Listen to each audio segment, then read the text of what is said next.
Good morning, everyone.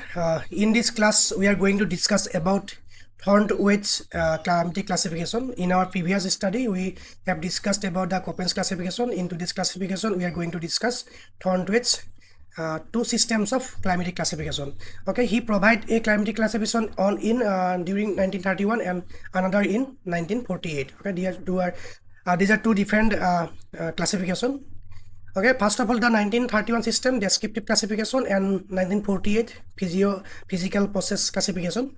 Okay, in 1931, in the descriptive classification, he focuses on the effectiveness of precipitation for vegetation growth. Okay, he focused based on precipitation and temperature efficiency. Okay, he classified the climatic divisions on the basis of precipitation and temperature efficiency.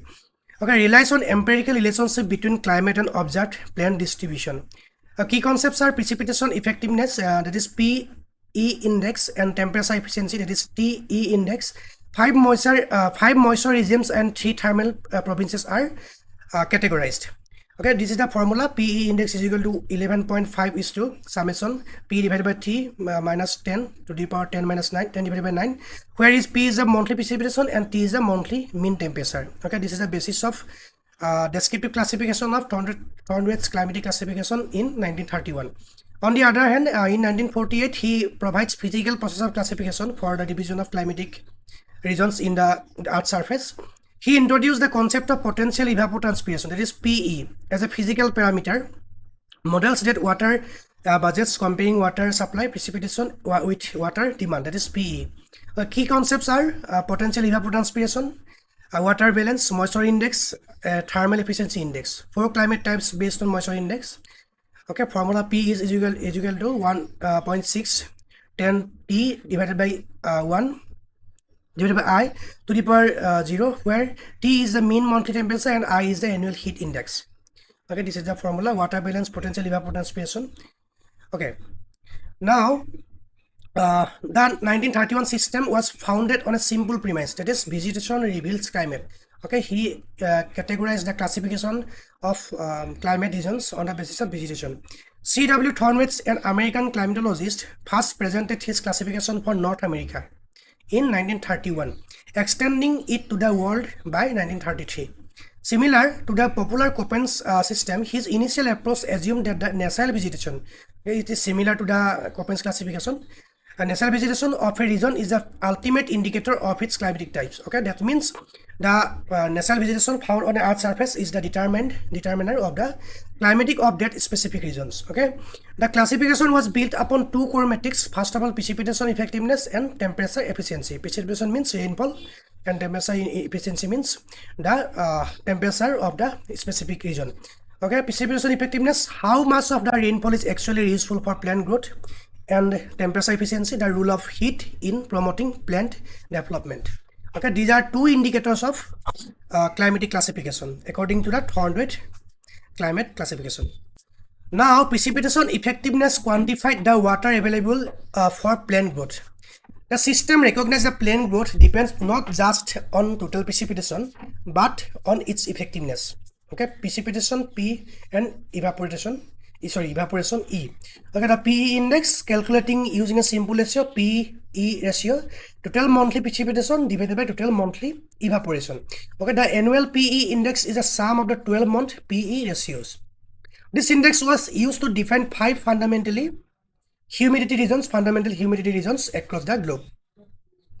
Okay, group A, very humid, wet climate. PE index is more than 128. And vegetation, rainforest. Okay, B, humid, PE index is 64 to 127 and types of vegetation is forest. Group C, semi-arid or sub-humid, PE index is 32 to 63, vegetation classification, grassland. Then D, semi-arid or semi-dry, PE index is 16 to 31, vegetation steppe. And E, dry, arid, PE index less than 16, vegetation desert. Okay, these are the main classification of Thornthwaite's classification of climatic regions. Now, temperature efficiency added a thermal dimension to the classification. Okay, another on the other hand, similarly to the precipitation, the temperature efficiency also added another dimension, that is thermal dimension, to the classification of climate. Okay, based on the mean average temperature throughout the year, the TE index defines 6 thermal provinces. Group A tropical, TE index more than 128. Group B subtropical, TE index 64 to 127. C temperate, TE index 32 to 63. D taiga, TE index 60 to 31. E tundra, TE index 1 to 15. F frost, TE index 0. Okay, these are the classification of on the basis temperature efficiency. Now, the paradigm shift in 1948, the introducing potential evapotranspiration. Okay, he further modified his model of climatic classification in 1948, or he further introduced potential evapotranspiration. Okay, the turning point. Thornthwaite was criticized for the complexity of his first system. In response, he introduced a powerful new unified concept in 1948. Okay, defining potential evapotranspiration, PET, the combined loss of water from a given area through evaporation from the soil and transpiration from vegetation. Crucially, it is the amount that would be lost if there were an unlimited water supply. PET acts as a single index of both thermal efficiency and water loss, representing the energy received from the sun. Okay, this is the potential evapotranspiration. Okay, this is evaporation and transpiration, whole as known as PET, potential evapotranspiration. Okay, the 1948 revision fundamentally changed the system's foundation. Okay, these are differentiation between these two framework provided by Thornthwaite in 1931 system. In 1948, on the basis of primary basis, vegetation is an observable indicator of climate. On the other hand, in 1948, potential evapotranspiration, PET, as a physical measure of energy and water. Then key concept in 1931 system, precipitation effectiveness and temperature efficiency, and in 1948 system, the water balance, a direct comparison of water supply, precipitation versus water need, PET. Then on the basis of nature, empirical and descriptive in terms of 1931 systems, and rational and physically based in terms of 1948 system. Okay, these are differentiation between two climatic classification provided by Thornthwaite in 1931 and 1948. Now, the 1940 system is governed by the concept of water balance.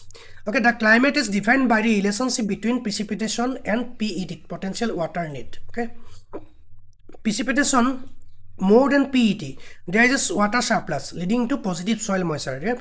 That means if the precipitation is larger than the PET, potential evapotranspiration, then there is a water surplus and it is useful for positive soil moisture. On the other hand, PET, if the PET is more than precipitation, there is a water deficit leading to zero or negative soil moisture. That means if the PET is more than the rainfall, that potential evapotranspiration is the more than rainfall, there is a water deficit and it's lead to negative soil moisture. Okay, zero soil moisture. Okay, the relationship is quantified using new indices which determine the climate type: aridity index, humidity index, and soil moisture index. Okay, three basic type of index: aridity index, humidity index, and soil moisture index. Now, new indices determine climate based on moisture surplus or deficit. A refined classification logic Thornthwaite reused indices for precipitation effectiveness, thermal efficiency, and seasonal distribution. They were applied in a new way based on water balance. Okay, calculate water balance, precipitation versus PET, surplus or deficit. It will be based upon for most moist climate. The classification is primarily determined by the aridity index, which measures the degree of water deficit during dry seasons, that is example summer or winter season. And for dry climates, the classification is determined by the moisture index, which quantifies the small amount of water surplus that might occur. Okay, application. The 1940 system provides a detailed climate divisions of India. A, par humid Western Ghats, moist northeastern states and Western Ghats. Then B, humid regions adjoining the par humid zones, this portion. And C1, moist subhumid narrow belt along the Western Ghats, Eastern India, West Bengal, and Orissa. And C2, dry subhumid parts of Gangetic Basin, Uttar Pradesh, Bihar, Central India, MP, Jharkhand, and parts of Maharashtra. And the semi-arid Punjab, Haryana, Eastern Rajasthan, parts of Karnataka and Tamil Nadu. E, arid Western Rajasthan, Western Himalayas, and the rain shadow zone of the Western Ghats. Okay, These are the climatic divisions of India on the basis of 1940th classification of climate provided by Thornthwaite. Okay, while a qualitative improvement, the classification has several acknowledged limitations, okay, which can be grouped into three main areas. There are some limitations of climatic classification provided by Thornthwaite. First of all, conceptual omissions, key climatological factors that the model ignores, and practical complexity, difficulties in sourcing data and performing the necessary calculation, and 3, geographic limitations, the model's variable performance across different global regions.